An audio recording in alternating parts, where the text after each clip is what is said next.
Hi అండి. అందరూ ఎలా ఉన్నారు? నేనైతే చాలా బాగున్నాను.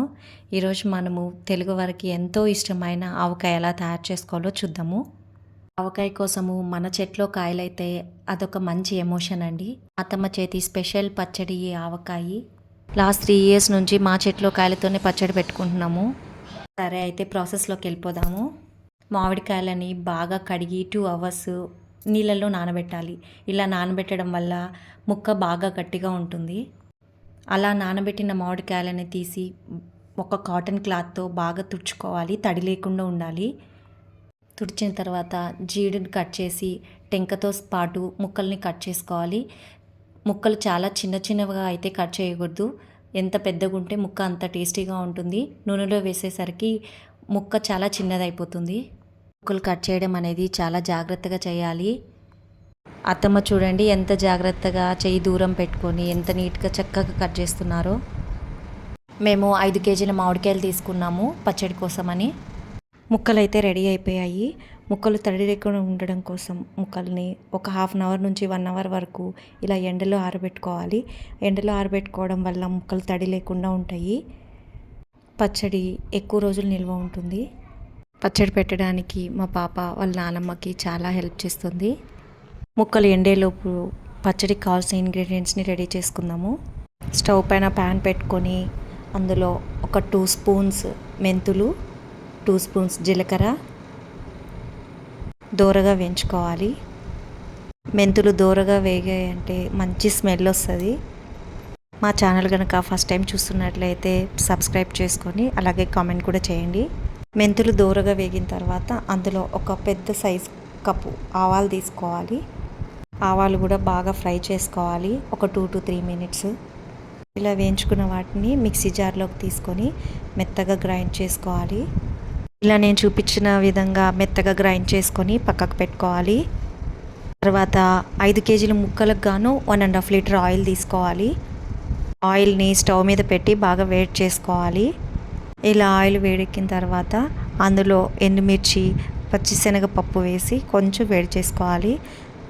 తర్వాత స్టవ్ ఆఫ్ చేసి నూనె చల్లగా అవ్వాలి.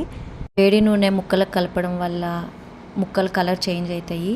వేడి నూనెని హాఫ్ అన్ అవర్ వరకు చల్లారనివ్వాలి. గోరువెచ్చని నూనెలో ఇంగువని పొడి చేసి మిక్స్ చేసుకోవాలి. ఇంగువ వేయడం వల్ల పచ్చడికి మంచి స్మెల్ వస్తుంది. ఇంగ్రీడియంట్స్ అయితే రెడీ అయిపోయినాయి. నెక్స్ట్ ప్రాసెస్కి అయితే వెళ్దాము. నేను చెప్పిన కొలతలతో పర్ఫెక్ట్గా వస్తుందండి. 5 కేజీల మామిడికాయలకు గాను 2 పావుపళ్ళ కారము, 1 పావుపడి ఉప్పు, సగం పావుపడి మనం తయారు చేసుకున్న మిశ్రమాన్ని వేసుకొని బాగా మిక్స్ చేసుకోవాలి. అన్ని పదార్థాలు ఈవెన్గా కలిసేటట్లు బాగా మిక్స్ చేసుకోవాలి. అందులో చిటికెడు పసుపు, 100 గ్రాముల వెల్లుల్లి వేసుకొని బాగా కలుపుకోవాలి. పచ్చడికి యూస్ చేసే కారంని అత్తమ్మే స్వయంగా మిరపకాయలని ఎండకు పెట్టి పొడి చేస్తుంది. ఇలా అన్నిటినీ వేసి బాగా మిక్స్ అయ్యే వరకు గరిటెతో కలుపుకోవాలి. అందులో కాచి చల్లార్చిన నూనెని వేసి కలుపుకోవాలి. అన్నీ బాగా మిక్స్ అయ్యే వరకు కలుపుకోవాలి. వెల్లుల్లి ఫ్లేవర్ ఇష్టపడే వాళ్ళు వెల్లుల్లి ముక్కల్ని ఇంకొన్ని యాడ్ చేసుకోవచ్చు. ఆయిల్లో అన్నీ ఈక్వల్గా కలిసాయండి. ఇప్పుడు ఎండకు నుంచి తీసుకొచ్చిన మామిడికాయ ముక్కల్ని కొద్దిగా వేసి కలుపుకోవాలి. ముక్కలు కొద్దిగా వేసి కలుపుకోవడం వల్ల ఆ మిశ్రమం ముక్కలకి బాగా పట్టుకుంటుంది. గుజ్జు ఆవకాయ ముక్కలకి బాగా పట్టుకోవడానికి అత్తమ్మ చాలానే కష్టపడింది. ఆవకాయ పచ్చడి అయితే రెడీ అయింది.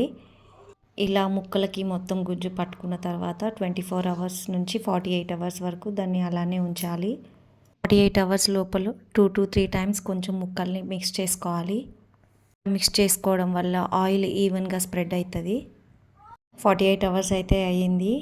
మన ఆవకాయ పచ్చడి అయితే రెడీ అయిపోయింది.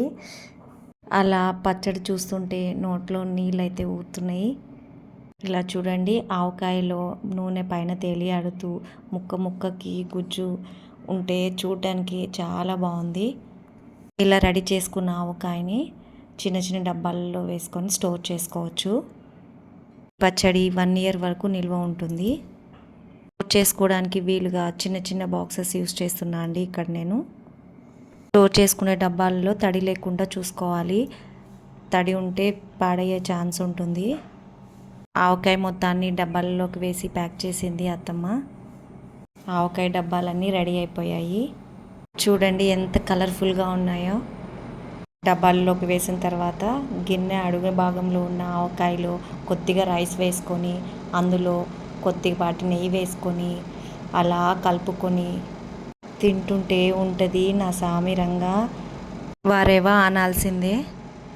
అత్తమ్మ అయితే నెయ్యి కొద్దిగా ఎక్కువగానే దంటిస్తుంది.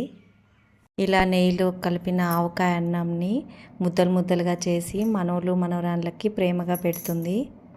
చూసారు కదండి మా ఇంటి ఆవకాయ ఎలా తయారు చేసామో. మీరు కూడా నేను చెప్పిన కొలతలతో మీ ఇంటి ఆవకాయని తయారు చేసుకొని ఫ్యామిలీతో ఎంజాయ్ చేస్తారని ఆశిస్తున్నాను. Bye. Thank you for watching this video.